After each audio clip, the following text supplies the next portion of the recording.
In this video, we'll look at what the lexical approach is and how we can start to use it in order to improve our knowledge of English vocabulary. It is a very obvious but always mysterious fact that a word is not a single and separate entity. It is part of other words. Words belong to each other. So said Virginia Woolf, and how wise she was. So, what is the lexical approach? First of all, it's a theory of language. According to Richards and Rogers, the building blocks of language are not grammar, functions, notions, but lexis, that is, words and word combinations.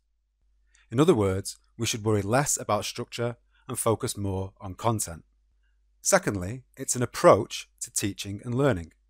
Morgan Lewis says, "Collocation will become so central to everyday teaching that we will wonder whatever took up so much of our time before." So this schema will mark something of a departure from what has gone before.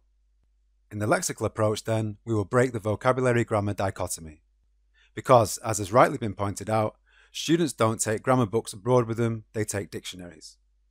So it is meaning which is central, not structure, and vocabulary is its carrier. The main aims of the lexical approach are to increase the generative power of students' existing vocabulary. In other words, help them to do more with the words they already know. Increase student autonomy so that they can learn effectively on their own.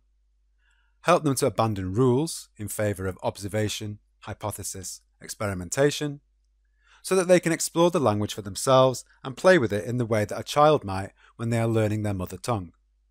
And finally, to enable them to work with emergent language, that is, language which comes up, often spontaneously, between learners, extending and correcting it as necessary.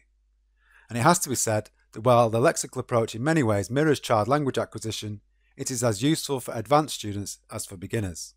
But it does suggest different approaches for students of different ability levels. For example, we should teach beginners irregular past tenses like went, was, ate, as vocabulary rather than grammar. And we should focus on listening and speaking, in particular to and with the teacher, because that mirrors how we acquire our first language. By contrast, we should enable advanced learners to use the high-frequency words they already know, helping them to use them in different combinations.